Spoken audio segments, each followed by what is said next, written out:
Hello and welcome. My name is Alan, and we are back with more notable Know Your Members of Congress for the 119th Congress. Before we get into the video, I do want to go ahead and remind you I have two ways to donate to the channel as always. I have a Patreon account that is a month-to-month monthly donation system. And I have a coffee account, which can do much the same, but also does single one-time donations. I'll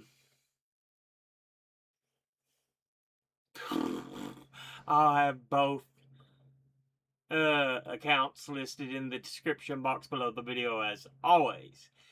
If you are in financial trouble or donating will put you in financial trouble, please do not donate.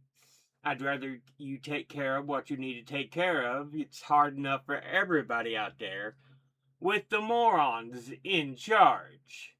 If you can afford it and you want to donate, thank you. I do appreciate it. It's me, myself, and I do the videos, I do the filming, the editing, the posting, everything like that. So, yeah.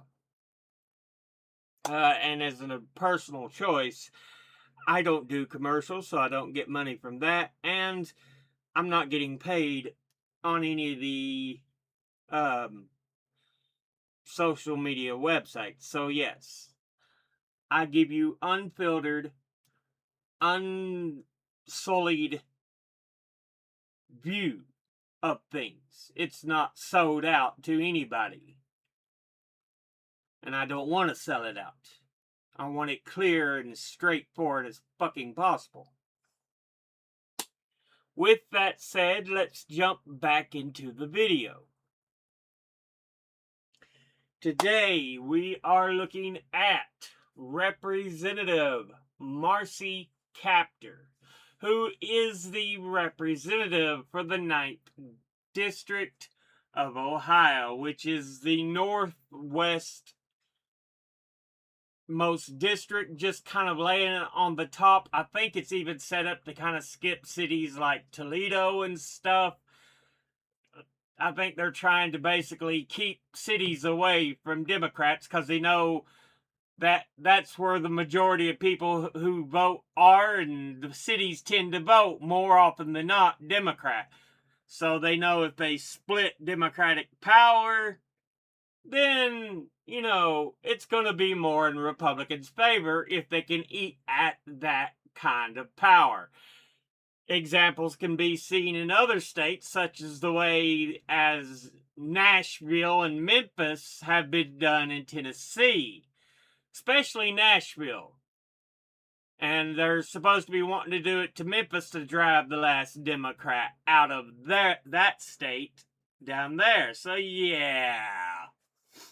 Anyway, she is a Democrat. And before she took office, she was preceded in office by Ed Weber. Now, let's go ahead and take a look at who Marcy Kaptur is as an individual. She was born in Toledo, Ohio on June the 17th, 1946. Graduated from St. Ursula Academy in Toledo, Ohio in 1964. Earned a Bachelor of Arts from the University of Wisconsin in Madison, Wisconsin in 1968. Earned a Master's of Arts from the University of Michigan in Ann Arbor, Michigan in 1974. Has attended the University of Manchester in Manchester, England in 1974.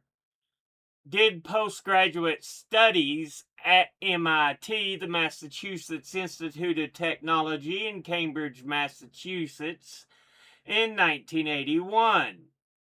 Has been an urban planner for Toledo-Lucas County in Ohio. Plan commissions 1969 to 1975.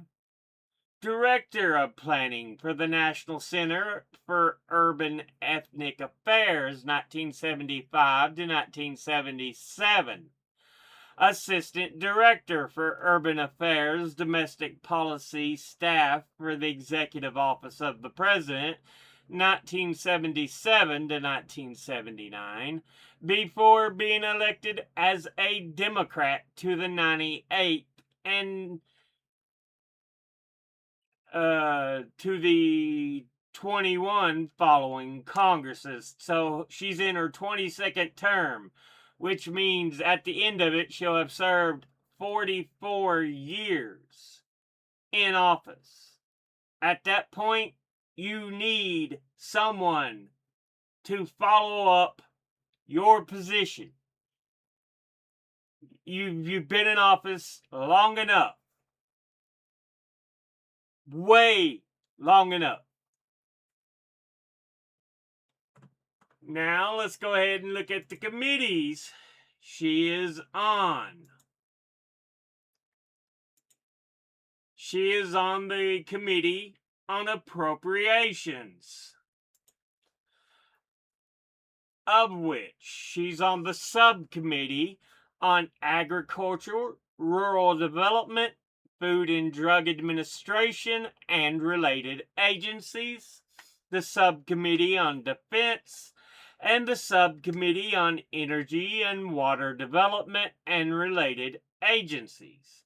And she's on the Committee on the Budget. Now, let's go ahead and look at her top 5 individual donors and contributors over the last electoral cycle. At the top, number 1, we have J Street, and they are an American nonprofit liberal Zionist advocacy and lobby group based in the U.S. whose aims include strengthening Jewish democracy in Israel, promoting a diplomatic end to the Israeli-Palestinian conflict with the two-state solution, and opposing the boycott, divestment, and sanctions movement. It describes itself as a political home for pro-Israel, pro-peace Americans who want Israel to be secure, democratic, and the national home of the Jewish people. It bribes people, both parties, is what it is. Many right-wing and Zionist critics allege that J Street and its policies they support are anti-Israel, just meaning it don't go far enough. And the fact that, hey, it's not automatically for the slaughter of Palestinians. At the same time, left-wing and anti-Zionist movements criticize J Street's actions and the policies they support as supporting Zionism. At the same time, left-wing and anti-Zionist movements criticize J Street's position supporting Zionism and aid to Israel, its rejection of the boycott, divestment, sanctions, and human rights organizations, allegations of a Gaza genocide, and its past efforts against Palestinian statehood, essentially saying, look, you supposedly say you're for a peaceful conflict with a two-state solution, but we don't really see that. You're not even given a real chance for Palestinian statehood. They were founded in 2007. Altogether, they have donated $54,900. And once again, that's J Street. Next, at number 2, we have AmeriPAC, the Fund for a Greater America. And they are a PAC that was founded in 1992 by honorary chairman Steny Hoyer to help elect Democratic leaders to the U.S. Congress. And it is headquartered, or at least its mailing address, is in Washington, D.C. Altogether, it has donated $42,482. And once again, that's Ameripac, the Fund for a Greater America. Next, at number 3, we have Swing Left, which is a progressive political group with hybrid PAC status in the U.S. that was created following the election of Donald Trump in 2016 with the goal of gaining a Democratic majority in U.S. legislatures, and was founded by Ethan Todris Whitehall, Miriam Stone, Josh Kraftchen, Michelle Finocchi, and Matt Ewing to create ways for Democrats to volunteer in their nearest swing district. Its initial mission was to help win a Democratic majority in the House of Representatives in 2018 by building a network of volunteers and donors in targeted swing districts across the U.S. It uses a margin of 15 points to determine which seats are considered swing seats and then concentrates efforts there. It cast a broader net in 2019 when they began putting efforts toward maintaining a Democratic majority in the U.S. state legislatures after merging with another organization, Flippable.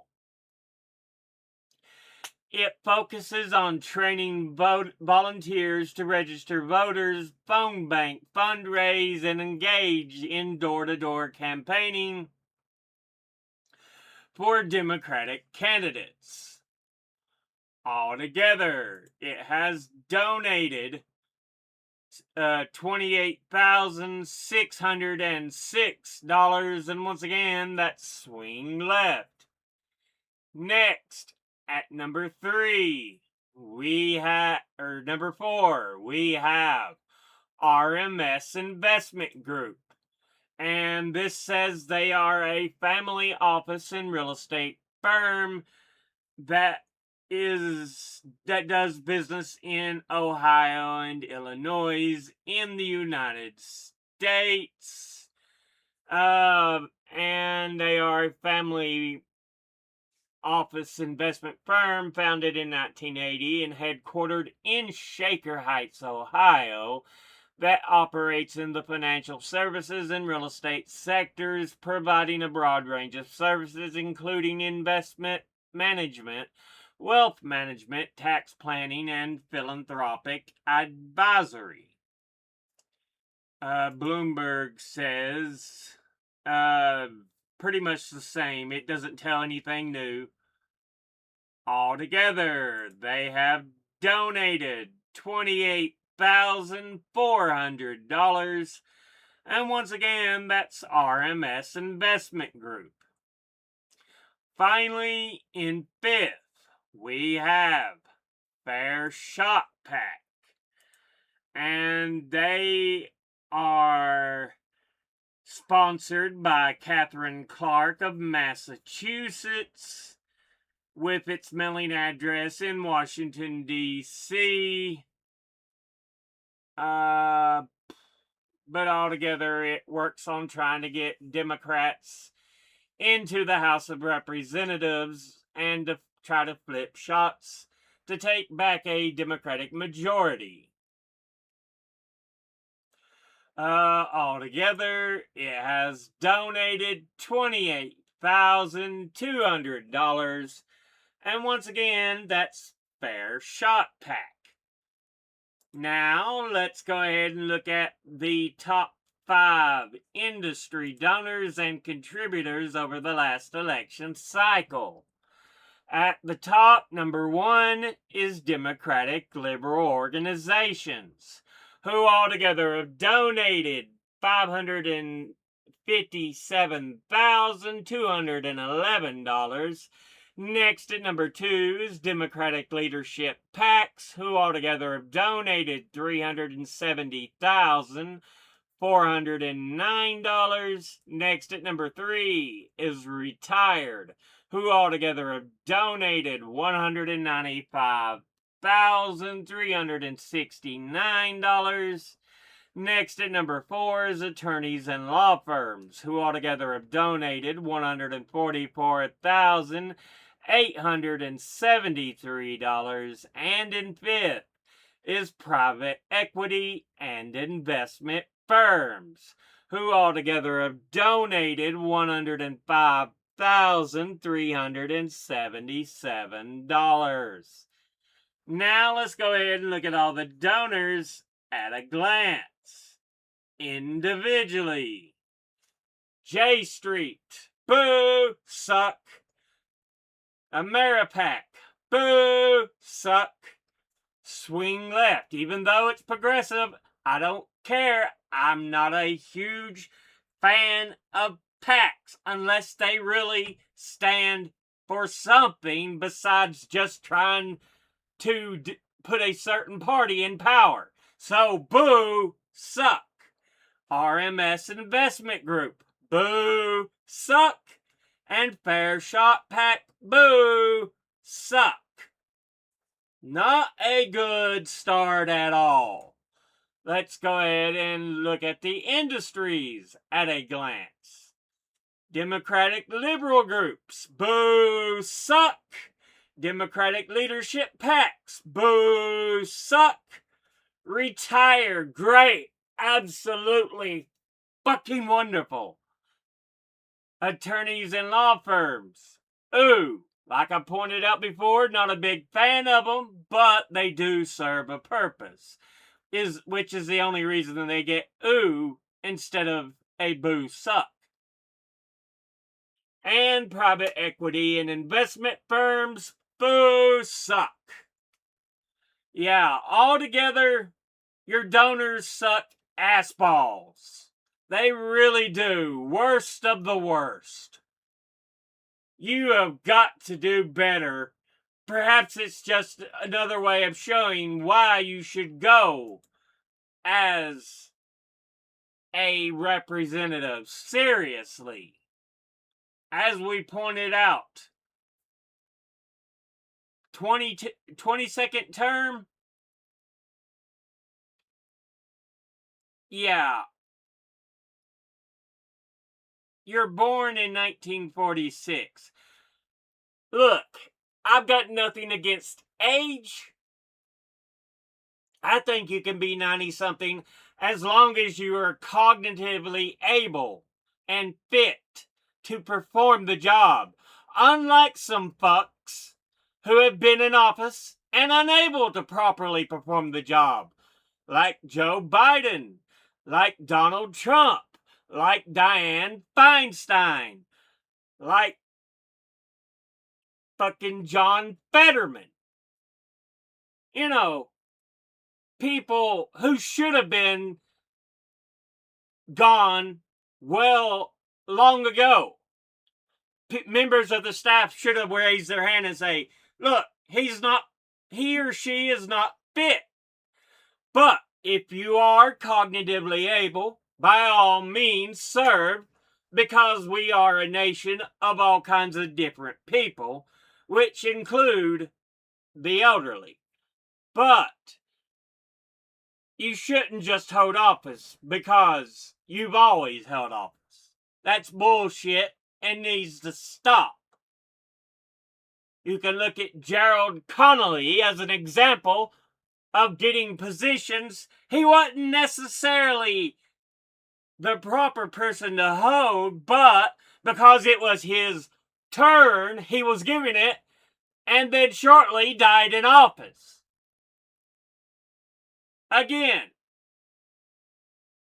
there is a reasons that you should resign at a certain point.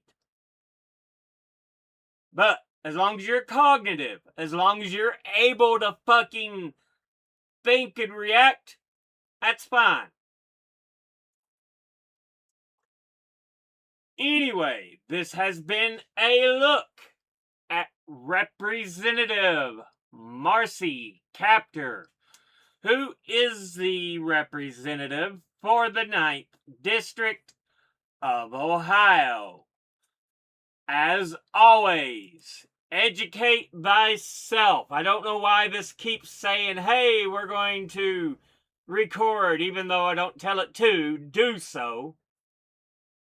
Think, read, study, learn. Someone tells you something you have trouble believing, ask them to cite their sources, and it can't be tinfoil hat sources or a bunch of anecdotes thrown together to try to make a source. Thank you all for watching. I'll see you all in the next one. Until then, later.